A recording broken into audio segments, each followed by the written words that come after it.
Abramos, meus irmãos, a palavra de Deus no Evangelho de Lucas, no capítulo 9, para concluirmos este capítulo. Vamos meditar a partir do versículo de número 51 até o versículo 62. Lucas 9, de 51 a 62. Eu lerei e peço a atenção da igreja mais uma vez. Diz assim o nosso Deus, irmãos. E aconteceu que, ao se completarem os dias em que devia ele ser assunto ao céu, manifestou no semblante a intrépida resolução de ir para Jerusalém. E enviou mensageiros que o antecedessem. Indo eles entrar numa aldeia de samaritanos, para lhe preparar pousada. Mas não o receberam, porque o aspecto dele era de quem decisivamente ia para Jerusalém. Vendo isto, os discípulos Tiago e João perguntaram: Senhor, queres que mandemos descer fogo do céu para os consumir? Jesus, porém, voltando-se, os repreendeu e disse: Vós não sabeis de que espírito sois, pois o Filho do Homem não veio para destruir as almas dos homens, mas para salvá-las. E seguiram para outra aldeia. Indo eles caminho fora, alguém lhe disse: Seguir-te-ei para onde quer que fores. Mas Jesus lhe respondeu: As raposas têm seus covis, e as aves do céu ninho. Mas o Filho do Homem não tem onde reclinar a cabeça. A outro disse: Segue-me. Ele, porém, respondeu: Permite-me ir primeiro sepultar meu pai. Mas Jesus insistiu: Deixa aos mortos os sepultar os seus próprios mortos. Tu, porém, vai e prega o reino de Deus. Outro lhe disse: Seguir-te-ei, Senhor, mas deixa-me primeiro despedir-me dos de casa. Mas Jesus lhe replicou: Ninguém que, tendo posto a mão no arado, olha para trás, é apto para o reino de Deus. Curva a sua fronte, vamos buscar a iluminação do Espírito Santo mais uma vez. Senhor, nesta tarde bendita, dia do Senhor Jesus Cristo, dia em que o Teu Espírito nos convocou a todos para estarmos aqui, a fim de adorarmos o Teu nome e termos este benefício espiritual sobre nós, de adorarmos a Ti, nós mais uma vez nos dirigimos à Tua pessoa excelsa e suplicamos, ó Deus, que o Teu Espírito derrame luz com a Tua palavra e pela Tua palavra, de modo que compreendamos o texto bíblico, compreendamos, ó Deus, aquilo que o Senhor definiu como sentido do texto. Não nos deixe, Senhor, distorcermos o texto, seja por qual motivo, seja por qual meio que for. Sejam as nossas emoções, a nossa estupidez, teimosia, seja o que for, ó Deus, as distrações que vêm até a nossa alma. Ó Deus, que haja concentração máxima da nossa parte e que o Teu Espírito nos dê compreensão, que a palavra viva do Teu Evangelho penetre os corações nesta noite, trazendo das trevas aqueles que Te pertencem para a maravilhosa luz do Senhor, fazendo com que os nossos irmãos sejam constrangidos pelo amor de nosso Senhor Jesus Cristo. E como pecadores miseráveis que somos, ó Deus, nos rendemos a Ti nesta noite. E queremos sim, Senhor, sermos transformados de glória em glória pela Tua boa mão sobre nós, à medida que a Tua palavra é exposta. Em nome de Jesus, assim nós oramos e Te agradecemos. Amém. Meus queridos irmãos, o rei Luís XIV da França foi talvez o monarca com o maior tempo de trono na história da humanidade, cerca de 75 anos de reinado. Ele foi uma figura controversa como rei católico e também grande defensor do absolutismo monárquico, ou seja, a centralidade do poder francês deveria estar nas mãos do rei. E com o patrocínio do catolicismo, ele era considerado como o Rei Sol. Ele tinha esta alcunha, o Rei Sol. Dizem que ele tomou apenas 2 banhos na vida. Não sei se é verdade. Coisas de rei, não é? Para que tomar banho? Mas isso é um outro assunto. O fato é, irmãos, que uma das estratégias de Luís XIV para governar era visitar e ter morada, pousar na casa dos seus súditos, particularmente os nobres, que davam sustentação política também ao rei. E isso era visto como uma forma maravilhosa de governo. Entre tantas qualidades que Luís XIV possuía, essa era uma. Ele ia às casas dos nobres e pousava ali. Em alguma viagem, em algum trajeto, ele descansava na casa desses súditos. E os súditos ficavam extremamente honrados de receber a luz do Rei Sol dentro das suas casas. Um rei com muitos feitos, mas o sol da justiça, o Senhor Jesus Cristo, como ele mesmo já falou, ele é rejeitado, meus irmãos. E ele não encontra pousada na aldeia dos samaritanos. O trecho da palavra que nós estamos lendo, meus irmãos, mostra mais uma vez, identificando a esse Cristo Jesus, cujo objetivo do Evangelho é este mesmo, identificar Jesus. Mais uma vez, esta passagem aponta para a rejeição de Cristo, a humilhação do Redentor. Claro que essa circunstância de rejeição é específica e paralelo a essa identificação que Lucas faz do nosso Senhor Jesus, ele também quer nos promover lições a respeito do discipulado. Não foi à toa, meus irmãos, que nós escolhemos este evangelho para expor aos irmãos, pois o nosso grande objetivo durante este ano é o discipulado. Então, aqui temos preciosas lições, meus irmãos, sobre a figura de Jesus, a sua missão e o discipulado, mais uma vez.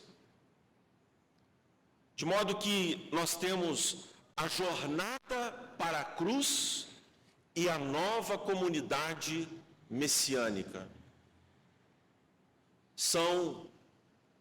Esse é o grande tema que nós demos à mensagem para acomodar essas lições que nós vamos ver nesta noite. A jornada para a cruz e a formação da nova comunidade messiânica. Quais são as características desta nova comunidade que Jesus forma de dentro do próprio judaísmo, que àquela altura se apostatou em grande medida, e o Senhor Jesus traz para junto de si uma nova comunidade de irmãos? Como ela se caracteriza? nós vamos ver que algumas lições que Lucas já nos proporcionou serão repetidas aqui, mas elas acontecem em um contexto específico e revestido de grande importância para a nossa vida. E esta jornada de Jesus rumo à cruz, do que se trata? É o que nós vamos ver. Meus irmãos, o capítulo 9, quando fala da transfiguração, eu peço aos irmãos que retornem no versículo de número 31. Você sabe que Moisés e Elias apareceram no monte junto com Jesus. No versículo 31 nos é dito, os quais apareceram em glória e falavam do seu êxodo. Nós falamos para os irmãos que a morte de Jesus, a sua ressurreição e a sua ascensão são encapsulados nessa palavra partida, êxodo. E todos esses fatos relacionados à vida de Cristo, meus irmãos, promovem o novo êxodo. Assim como Moisés libertou o povo do Egito, agora Jesus definitivamente iria promover a libertação do povo de Deus das trevas para a maravilhosa luz do amor de Deus que está em Cristo Jesus. Esse é o novo êxodo. Os quais apareceram em glória e falavam do seu êxodo, que ele estava para cumprir em Jerusalém. Portanto, a partir, meus irmãos, dessa sinalização do versículo 51, olha aí, leia aí, acompanhe com seus olhos. E aconteceu que ao se completarem os dias em que devia ele ser elevado ao céu, assunto ao céu, manifestou na face, no semblante, a intrépida resolução de ir para Jerusalém. Lucas é um narrador extraordinário, não é, irmãos? Ele mostra que os discípulos ficaram impressionados com as feições de Jesus a partir daquele momento, mostrando que ele tinha a convicção de que deveria ir em direção a Jerusalém. Pois bem, do capítulo 9, versículo 51, nós temos a inauguração de uma outra sessão. Nós já estamos na terceira sessão do Evangelho. A primeira, as circunstâncias antes do nascimento e do nascimento de Jesus. Depois, nós temos o ministério de Jesus na Galileia. E agora, o ministério de Jesus na Palestina, indo em direção a Jerusalém. Vá comigo no capítulo 19. 19. No capítulo 19, acontece a chegada de Jesus em Jerusalém. Versículo 28. E dito isto, prosseguia Jesus subindo para Jerusalém. Versículo 41. Quando ia chegando, vendo a cidade, chorou. Então, Lucas está agora, meus irmãos, cobrindo essa caminhada de Jesus rumo a Jerusalém. É cumprimento de promessas feitas por Deus no Antigo Testamento quanto à aparição do Verbo e a sua missão de sofrimento na cruz do Calvário. Então, a jornada para Jerusalém, meus irmãos, é a jornada em direção à cruz. O Senhor Jesus tem firme convicção de que esses são os passos a serem dados por Ele. Ele tem uma missão excepcional a fazer, é libertar o povo de Deus, é perdoar os pecados, é salvar as almas humanas. Não todos, mas aqueles que, como o Evangelho de João já nos fala claramente, aqueles que o Pai lhe deu. O Senhor Jesus não derramou o seu sangue em vão. O seu sangue é eficaz, porque a sua ida até a cruz não foi uma ida titubeante, sem saber se ia cumprir ou não os planos de Deus. O efeito da cruz, meus irmãos, é eficaz, porque a ida de Jesus até lá foi definitiva. Foi uma ida de convicção. Ele recebeu uma missão. Missão dada, missão cumprida. Porque eu desci do céu não para fazer a minha vontade, mas a vontade daquele que me enviou. E a vontade daquele que me enviou é esta, que eu não perca nenhum daqueles que me deu. Pronto. Essa é a missão de Jesus. Mas como os irmãos devem se lembrar,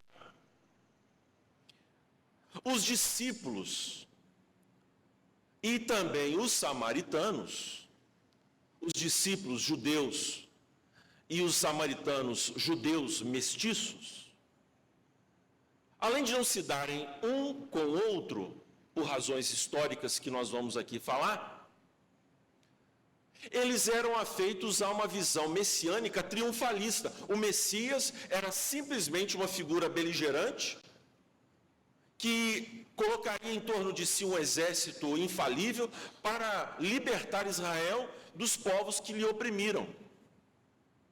É certo que a figura messiânica tem esta feição, isso se dará na segunda vinda de Jesus. Mas a sua primeira vinda, meus irmãos, tinha como ênfase a misericórdia, a compaixão. Foi esse aspecto que nós já vimos que confundiu os discípulos de João Batista. Porque ao verem o Senhor Jesus estendendo o perdão de Deus, a oferta de reconciliação dos homens através do Evangelho e da pessoa dele, os discípulos estranharam esta feição do Messias. Mas estava dito nas Escrituras que glória e sofrimento andam juntas. E aí então o que acontece? O Senhor Jesus quer proporcionar mais uma lição aos seus discípulos. Ele os envia adiante. Sabe que eles passarão por uma aldeia de samaritanos. Meus irmãos, os peregrinos da Galileia que iam em direção a Jerusalém, eles iam por uma convicção muito clara: Jerusalém é a cidade de Deus, é o lugar da adoração. Foi ali que Deus definiu que deveria ser adorado, está nas Escrituras. E eles então passam por uma aldeia de samaritanos. Ora, os samaritanos, meus irmãos, eles surgiram a partir de qual circunstância? Primeiro, as tribos se dividem no Antigo Testamento entre as tribos do norte e as tribos do sul.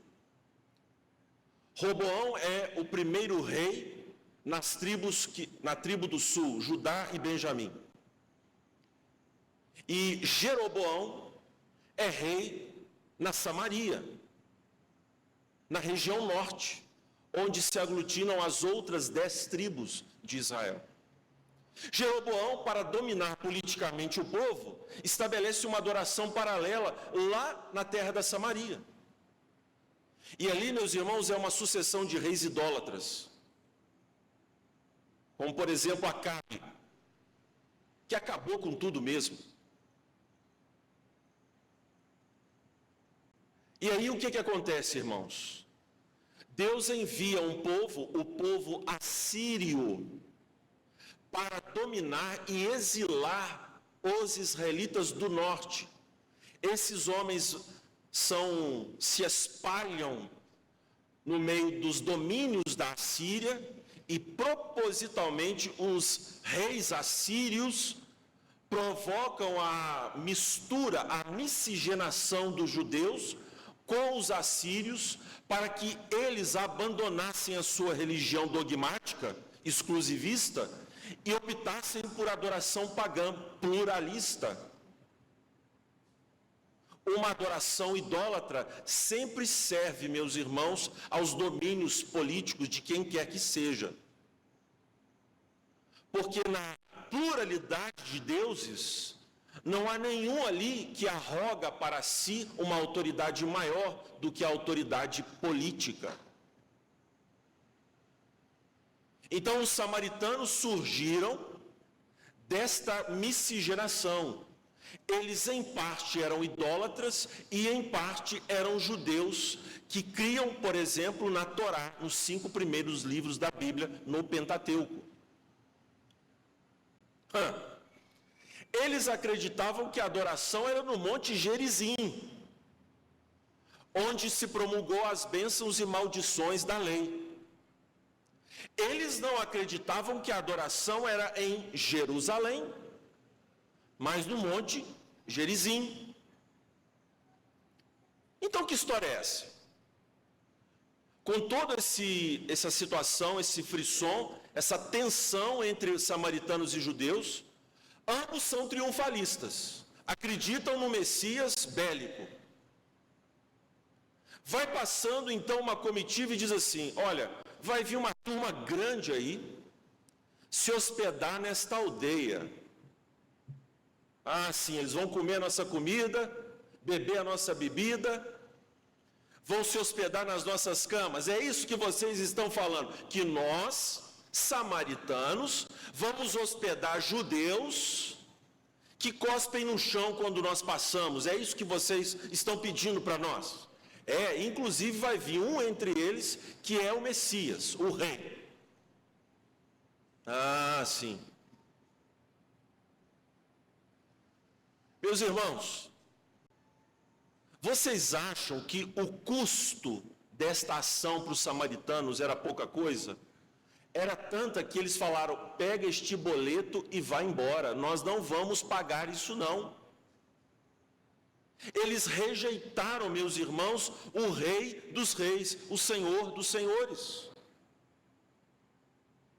A jornada que Jesus está traçando, irmãos, é a jornada da cruz, é a jornada da salvação, é a jornada da misericórdia, da compaixão. E os discípulos estavam na mesma jornada, só que pensando no triunfo, na glória, no poder, na fama. Pensamentos completamente antagônicos, meus irmãos, à jornada da cruz e ao discipulado. Então agora surge a primeira lição sobre a nova comunidade. Os discípulos, irmãos, eles, vendo Jesus que é profeta, né? Eles se lembram de Elias. Ora, se eu sou homem de Deus, que desça fogo do céu e os consuma.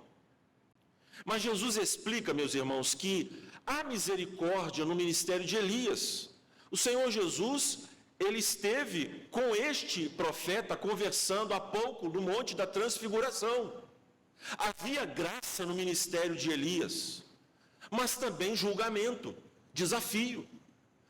Mas a graça que se revela por meio da pessoa divina humana de Jesus, irmãos, é uma extensão ainda maior. O Senhor Jesus dá uma advertência aos discípulos: vocês não sabem de que espírito vocês são?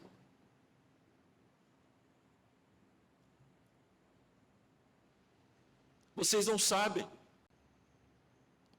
Irmãos, o Messias é o príncipe da paz. Por quê? Ele paga pecados, obedece perfeitamente a Deus.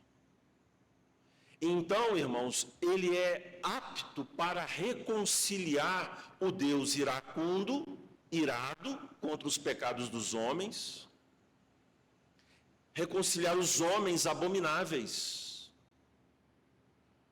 Então, a paz deve ser o árbitro, aquilo que arbitra, aquilo que conduz o povo de Deus de forma majoritária, não um espírito belicoso, arredio, rebelde, violento. O Senhor Jesus já ensinou que bem-aventurados são os pacificadores. Aqueles que herdam os céus, meus irmãos, são os promotores da paz, não do armistício, de uma paz artificial, em que um tem uma arma mais poderosa que a outra e então, peraí, vamos ficar em paz. Não. A verdadeira paz só promove o Senhor Jesus Cristo.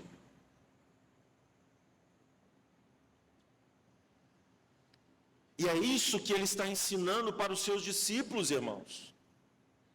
O Filho do Homem, ele veio com a missão não de destruir as almas humanas, mas para salvá-las. E o Senhor Jesus, meus irmãos, Ele estende a sua misericórdia. Agora veja que interessante, irmãos. Veja a riqueza do texto bíblico. Encante-se comigo com o texto bíblico. Por que que o Senhor faz essa advertência para os seus discípulos? Vá comigo no capítulo 10, versículo 33. O Senhor Jesus vai ensinar uma parábola sobre misericórdia. E um dos personagens, certo samaritano, que seguia o seu caminho, passou-lhe perto e, vendo-o, compadeceu-se dele. Sabe o que é aqui, irmãos? Fica atento, se conecta aqui comigo. A parábola do samaritano, eu estou doido para chegar lá. A parábola do samaritano, meus irmãos, o Senhor Jesus conta que um judeu vinha descendo de Jerusalém. O que ele foi fazer lá? Foi adorar. Aí vem um sacerdote, levita, que são o quê? Os homens que conduzem o culto. E vem um samaritano. Qual deveria ser a reação do samaritano? Bem feito, foi adorar em Jerusalém. Se fosse lá em Gerezim, isso não ia acontecer. Bem feito.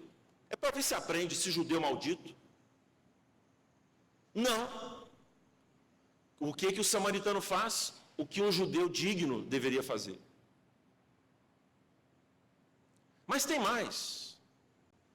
Capítulo 17 de Lucas. O Senhor Jesus cura 10 leprosos. Mas olha o que acontece. Só um vem em resposta de fé, agradecendo a Jesus. Versículo 15.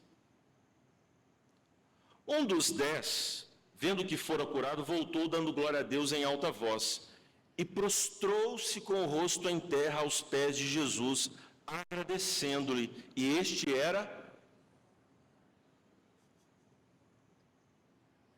Fala para mim, o texto bíblico não é maravilhoso? E você acha que vai parar?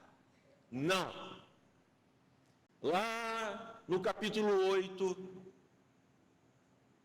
de Atos dos Apóstolos, os discípulos vão descer para uma grande colheita entre os samaritanos.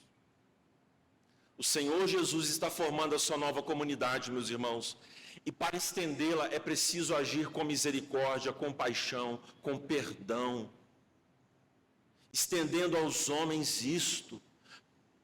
Meu amado e querido irmão, não torça para as coisas darem errado para os crentes.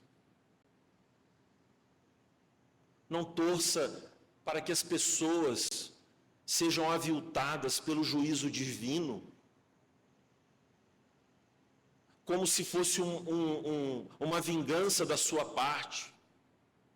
Há crentes, meus irmãos, que foram maltratados por outras pessoas, aí quando fica sabendo assim, olha, fulano topou com uma pedra e quebrou a unha. Tinha que ter quebrado era o pé. Isso é juízo de Deus. Pare com esta bobagem.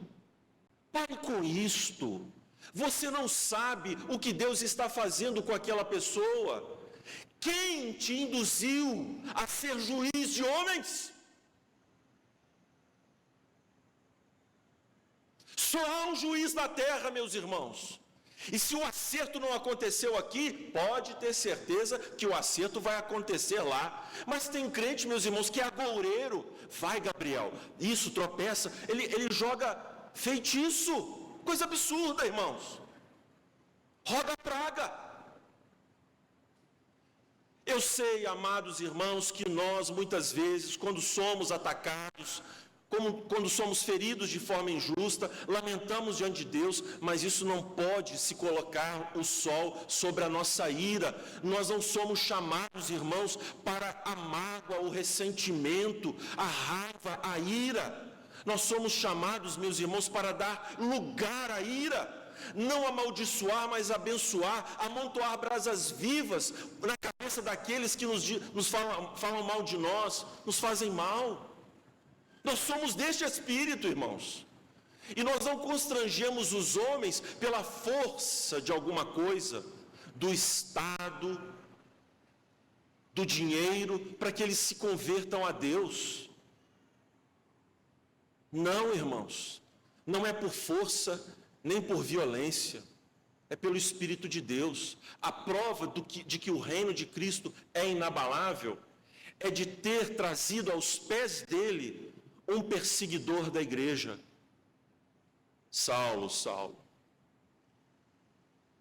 por que me persegues? E aquele que outrora era perseguidor, meus irmãos, se tornou perseguido. Teve a graça de crer e de padecer.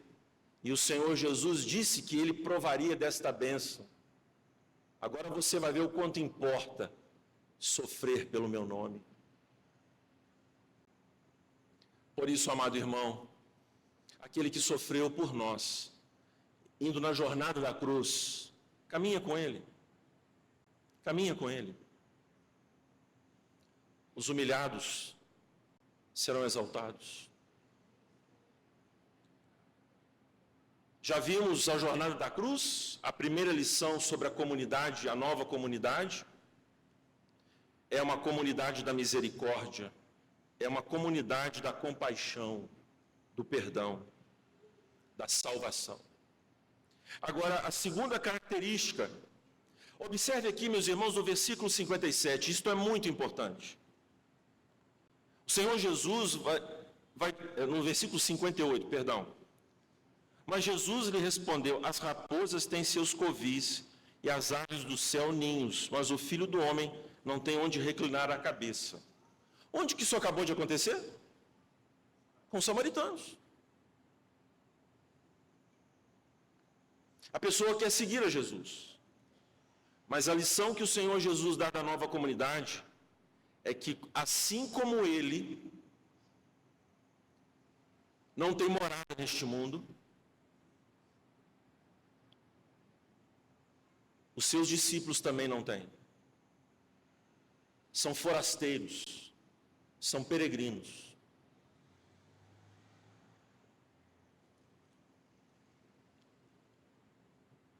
Lucas, irmãos, é tanta riqueza que às vezes quando eu vou preparar a pregação, eu tenho que me conter, porque eu só tenho 1 hora, 40 a 50, 1 hora. Mas, irmãos, o Senhor Jesus contou a parábola do semeador. E lá na parábola do semeador, o Senhor Jesus ensina que uma das sementes não vingam por causa da incredulidade, todas não vingam, as 3. Mas há uma especificidade, um aspecto específico. Então, os cuidados deste mundo, disse Jesus, sufocam a palavra. Então, irmãos, o Senhor Jesus não está aqui expondo um princípio mórbido de autonegação que não redunda em nada. O Senhor Jesus está mostrando que aqueles que querem segui-lo perderão a sua vida, mas achará-ão a verdadeira vida. Eles deixam a perspectiva meramente mundana para a perspectiva celestial, e os seus corações se alegrarão com essa troca bendita. Alguém pode achar assim: meu Deus, é muito sacrifício você não ter morada certa neste mundo. É isso que Jesus está dizendo? É isso mesmo, mas é a melhor vida para se viver. Pastor, então quer dizer que nós temos que pegar nossa mochila, sair andando aí pelo mundo com uma sandália igual os hippies? Não, irmãos, não é isso que o Senhor Jesus está ensinando. Ele está mostrando que, se necessário for, nós temos que abdicar da nossa estabilidade para poder segui-lo, em troca de uma alegria que ele sempre suprirá ao seu povo. Vá comigo na segunda carta de Paulo aos Coríntios.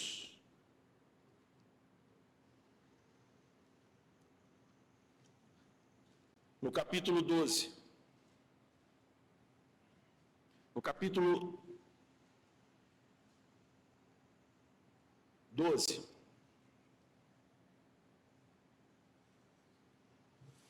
Se é necessário que me glorie, ainda que não convém, passarei as visões e revelações do Senhor.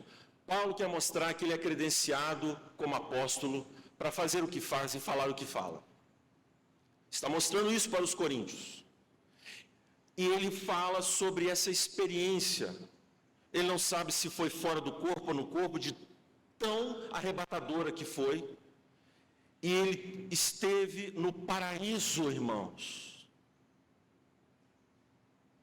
E viu coisas que ele não pode declarar. Mas dá uma olhadinha agora no capítulo 11. Versículo 16. Irmãos, me perdoe, eu vou ler tudo. Outra vez digo, ninguém me considere insensato, todavia, se o pensar, recebei-me como insensato, para que também me glorie um pouco. O que falo, não falo segundo o Senhor, e sim como por loucura, nessa confiança de gloriar-me. E posto que muitos se gloriam segundo a carne, também eu me gloriarei. Porque sendo vós sensatos de boa mente, tolerais os insensatos. Tolerais quem vos escravize, quem vos devore, quem vos detenha, quem se exalte, quem vos esbofeteie no rosto. Ingloriamente o confesso como se fôramos fracos.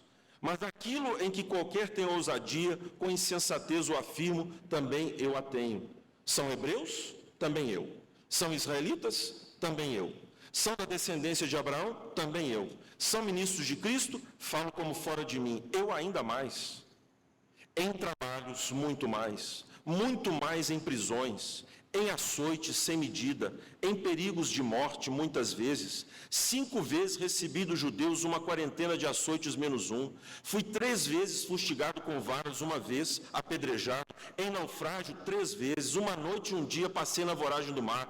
Em jornadas muitas vezes. Em perigos de rios, em perigos de salteadores, em perigos entre patrícios, em perigos entre gentios, em perigos da cidade, em perigos no deserto, em perigos no mar, em perigos entre falsos irmãos, em trabalhos e fadigas, em vigílias muitas vezes, em fome e sede, em jejuns muitas vezes, em frio e nudez, além das coisas exteriores, algo que me preocupa sobre mim diariamente, a preocupação com todas as igrejas. Quem enfraquece, que também eu não enfraqueça. Quem se escandaliza, que eu não me inflame. Se tenho de gloriar-me, gloriar-me-ei no que diz respeito à minha fraqueza. O Deus e Pai do Senhor Jesus, que é eternamente bendito, sabe que não minto. Este é o vômito, irmãos, de um discípulo que pagou um altíssimo preço por servir o Redentor. Mas vocês viram a revelação? Vocês viram a revelação? Aqueles que querem viver piedosamente em Cristo Jesus padecerão perseguições, rejeições.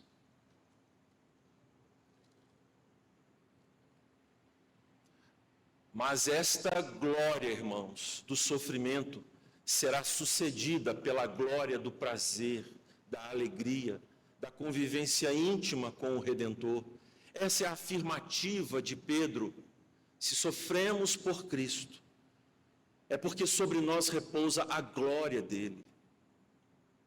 Não soframos, meus irmãos, pelas nossas atitudes equivocadas, insensatas, imprudentes, mas pelo fiel testemunho do Senhor Jesus.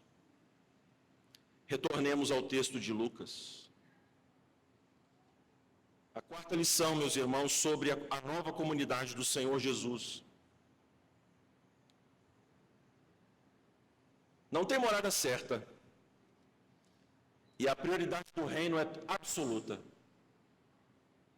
Não há família que substitua a prioridade do reino.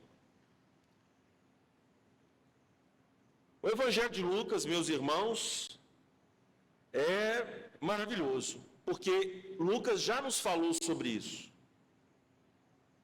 Se alguém amar mais a pai e a mãe mais do que a mim, não é digno de mim, diz o Senhor Jesus. Mas veja, o Senhor Jesus também falou que não tem ninguém que abandone pai e mãe nesta vida e não receba ainda nesta vida muito mais irmãos, muito mais pais, muito mais mães. O Senhor Jesus já disse, irmãos, que Ele está reunindo uma família, uma grande e poderosa família. Quando Maria e seus irmãos foram ter com Ele, dizendo que sua mãe queria falar com Ele, Ele disse, aqui estão a minha mãe e os meus irmãos, que são todos os que fazem a vontade do meu Pai. Então, este princípio que Jesus aqui agora mais uma vez fala, não é simplesmente, meus irmãos, uma abdicação sem nenhum tipo de resultado. Não, irmãos. Pregar o reino é a prioridade absoluta. E o Senhor Jesus mostra no versículo 60. Mas Jesus insistiu. Deixa aos mortos os sepultar os seus próprios mortos. Então, irmãos, veja só. Os israelitas, eles tinham um rito longo de sepultamento. As famílias mais abastadas acomodavam os corpos em lugares como o próprio Senhor Jesus ficou, numa caverna. Mas você acha que se encerrava o rito ali? Não, o corpo era embalsamado, perfumado. Mas dali a 1 ano, os parentes ficavam aguardando para ir lá e colocar os ossos no ossuário. Então, o pedido aqui foi, em certo sentido, legítimo com a tradição observada pelos judeus. Tal era o respeito pelo corpo humano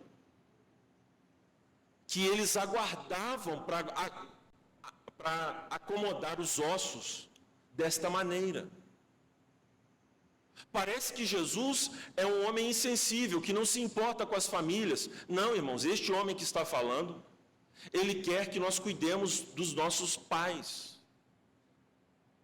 Mas, porque isso inclusive diz respeito à obediência ao 5º mandamento.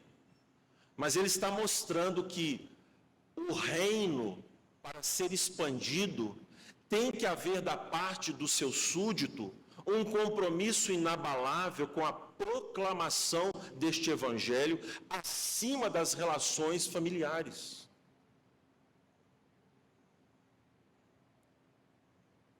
Não pode, amado e querido irmão, aquele que quer seguir a Cristo, exclusivamente, tê-lo como único mediador entre Deus e você, não pode esta pessoa interpor ninguém. Se a sua mãe, se a sua esposa, se os seus filhos são mais importantes do que Cristo, fique com eles. Porque você não é digno do Filho de Deus. Tampouco experimentará a alegria da família da fé. Se a sua vida está talhada, se parece um sangue talhado, agonizante, sem alegria, sem viço, é porque aonde está o seu coração, ali está o teu tesouro. E se o teu tesouro é a sua família, ainda que seja um tesouro belíssimo, não é tesouro de fato. Mas se o seu coração estiver lá no céu, com Cristo, aí é tesouro valiosíssimo. É isso que Jesus está ensinando. Meus irmãos, eu amo muito a minha esposa, eu amo muito os meus filhos, queria amá-los mais. Eu sei que você ama a sua casa, mas a prioridade de pregar o reino, meus irmãos, é uma mensagem que vai dar vida a esses que você convive, mas que estão mortos. Essa é a prioridade, porque a mensagem de vida eterna está conosco, e somente nós, pela ação do Espírito através de nós, é que podemos comunicar vida, graça, estender o reino às pessoas que estão vivas, mas mortas em seus pecados, inertes espiritualmente falando, e somente a tua voz é que pode alcançar esses ouvidos e trazê-los como Lázaro da morte para a vida. E este compromisso de proclamar o Evangelho é um verdadeiro ato de amor àqueles a quem você deixou ou àqueles que te rejeitaram. Percebe isto? Eles não vão entender isso nunca, até que se convertam. Experimentem dessa alegria que nós participamos dela. Mas enquanto isso, aqueles que te rejeitaram, aqueles que você deixou por amor ao Evangelho e para proclamar o Evangelho, continue, porque este é o ato de amor em relação a eles. Você amar mais a Cristo, a proclamação do Evangelho, do que aqueles que convivem com você. Eu estou fazendo um paralelo com Paulo. Vá comigo em Romanos agora. E eu vou ler tudo. Os irmãos, me perdoem. Capítulo 9 de Romanos. Paulo era um israelita, meus irmãos. Eu tenho alguns sonhos na vida, mas eu queria muito conhecer Paulo antes da conversão, sabe? Acho ele um homem extraordinário também antes da conversão. E acho ele quase que um herói Marvel depois. Mas ele é homem, né? Pecador como nós. Mas olha só como Paulo se refere aos seus compatriotas. Digo a verdade em Cristo, não minto, testemunhando comigo no Espírito Santo a minha própria consciência. Tenho grande tristeza, incessante dor no coração. Olha, irmãos, o que esse homem fala por amor à sua etnia, à sua raça. Olha o que ele fala, irmãos. Porque eu mesmo desejaria ser anátema, separado de Cristo, por amor de meus irmãos. Meus compatriotas, segundo a carne. Deixa eu fazer aqui um parêntese, irmãos. Gilson já morou nos Estados Unidos, desculpa aqui, tá, Gilson? Outros irmãos que eu sei, Rubinho morou na Itália. Vocês entendem essa lágrima aqui, não entendem? O Ellison já morou também. Vocês entendem isso aqui? Irmãos, a gente é brasileiro. Esse país é um país podre, de gente ruim. Mas quando a gente vai lá para fora, eu nunca fui, mas eu sei do testemunho desses irmãos, quando eles estão lá fora, eles sentem saudade da comida, sentem saudade da mãe, dos filhos, dos pais, da esquina da rua, do sorriso do brasileiro entrão que você nunca conheceu, que mexe contigo e fala bom dia aí, como é que está, muito calor. Mas não. Lá fora, meus irmãos, Estael também, vários irmãos, vocês sabem disso aqui. A saudade da pátria, a saudade dos nossos laços. E Paulo está aqui chorando, meus irmãos, porque ele ama os israelitas e veja o que ele fala. Por que ele dói no coração? São israelitas.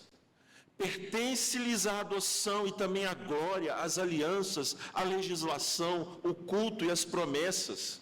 Deles são os patriarcas e também deles descende o Cristo, segundo a carne, o qual é sobre todos, Deus bendito para todos sempre.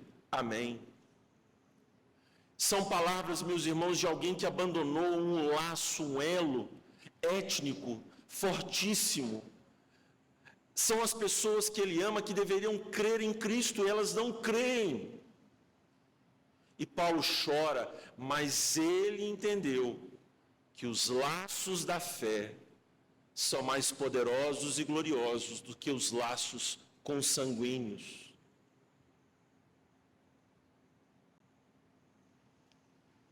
E aqui, meus irmãos, nós vamos ver o apóstolo judeu falando que ele tinha orgulho de ser o mestre dos gentios, a minha glória, a minha coroa.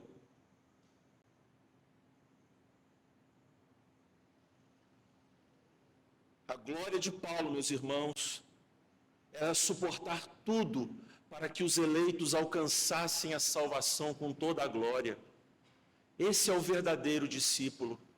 Você, meu amado irmão, não pense que trocou os seus familiares por Cristo por nada. Deus está te abençoando com uma família. Quantas são as pessoas maravilhosas que Deus colocou na sua vida? Passe a relembrar agora e seja grato a Deus pela grande família que Deus te deu, de gente que vão morar conosco no céu. Mas você teve que colocar como prioridade o reino, a proclamação, para participar desta alegria. A última lição sobre a nova comunidade de Cristo Jesus. Ela é a comunidade da misericórdia, peregrina, cuja prioridade é o reino, acima de tudo. E agora vem um outro desafio. Outro lhe disse: seguir-te-ei, Senhor, mas deixa-me primeiro despedir-me dos de casa.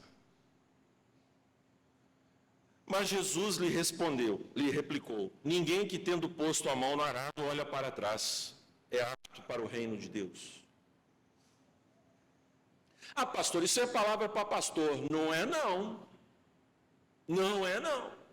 Aqui tudo é para discípulo. O mesmo pau que dá em Chico, dá em Francisco. Vale para todo mundo. Não, pastor, aí é para o alto escalão do reino. Eu sou um crente meia boca. Eu também. Mas a palavra vale para todos nós, irmãos.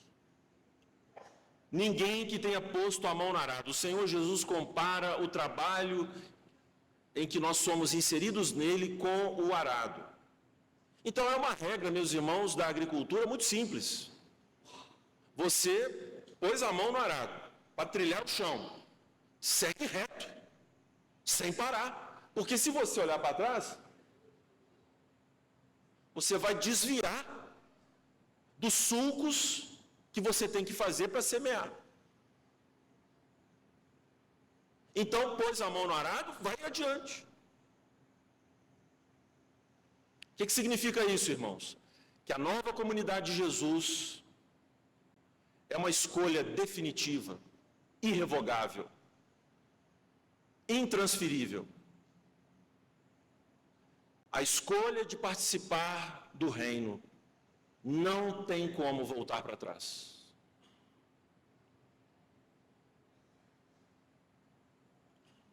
E parece assim que o Senhor Jesus está fazendo algo, olha, você está preso, você agora não pode ir para um outro caminho, porque esse caminho, ele não tem como deixá-lo. Não, irmãos, o que o Senhor Jesus está ensinando é que essa escolha é a melhor escolha e a mais alegre, porque o reino, a colheita é certa. Se o reino é semear, é claro que nós vamos colher, porque a colheita vem do Senhor. Agora, o que os homens semeiam? Vento. E o que eles colhem? Tempestade. O que os homens acumulam nesta vida? Tesouros cuja traça come. O que os homens, meus irmãos, estão priorizando na sua vida? O que eles decidiram irrevogavelmente viver? É exatamente isso que eles vão colher. Você decidiu qual curso de ação na sua vida? É de lá que vai vir o resultado. Você decidiu que é o dinheiro, que é o seu senhor? Você decidiu que é o sexo? Você decidiu que é a sua família? Você decidiu o que é a sua prioridade? Você decidiu estar fechado com isso e não volta atrás? É sua escolha? Pois é de lá que vai vir o resultado. Nós não podemos servir, irmãos, a dois senhores. Ou você há de aborrecer a um, ou há de agradar o outro. Ou um ou outro.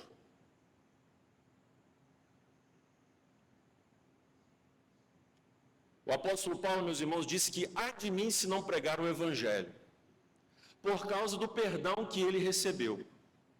Então, ele não poderia jamais abandonar a proclamação do evangelho, olhar para trás, porque o alvo da graça, o seu coração, Deus atingindo a Paulo, foi algo definitivo na sua vida. Irmãos, não é uma questão de nós termos feito a escolha, mas é Ele que nos escolheu. Fizemos uma escolha, mas a questão é que a escolha que fizemos é definitiva pela natureza da obra que Cristo realiza em nós.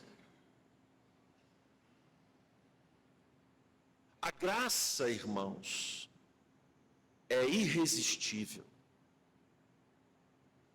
A graça não pode, em absoluto, ser revogada.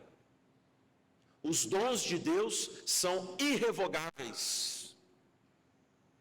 A salvação que Ele concedeu fez com que o homem decidisse pelo reino, e essa decisão, meus irmãos, não pode voltar atrás, porque senão a obra de Deus não é definitiva no coração do pecador. Quando um pecador diz sim para Cristo, é porque a graça disse sim antes dele. Nunca o contrário. Nós fomos regenerados para a fé, e não tivemos fé para sermos regenerados. E isto provocou, meus irmãos, o fato de Deus ter nos regenerado, provocou uma decisão definitiva, irrevogável.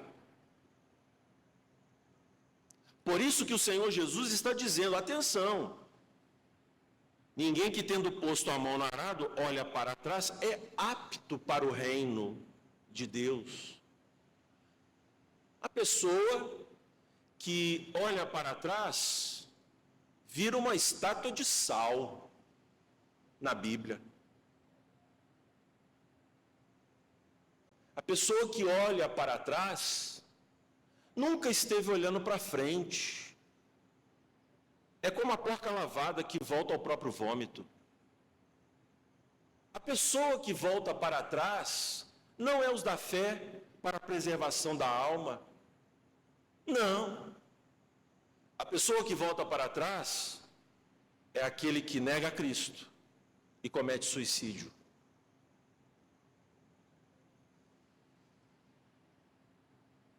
Você quer voltar para trás? Tem pensado nisso? Eu penso de vez em quando. Não é fácil, meus irmãos.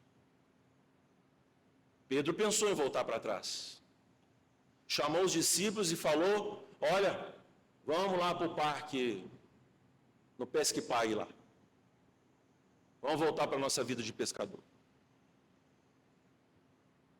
Mas o Senhor trouxe todos eles de volta para o caminho. O Senhor é o meu pastor. E nada me faltará. O bom pastor dá a sua vida pelas ovelhas e não permite que elas olhem para trás, mas que olhem para Ele, o autor e consumador da sua fé. Que o Senhor Deus, amados, nos dê esta visão sobre a vida de Cristo Jesus. A sua jornada foi uma jornada de rejeição rumo à cruz. E nós, como seus discípulos, devemos caminhar com Ele.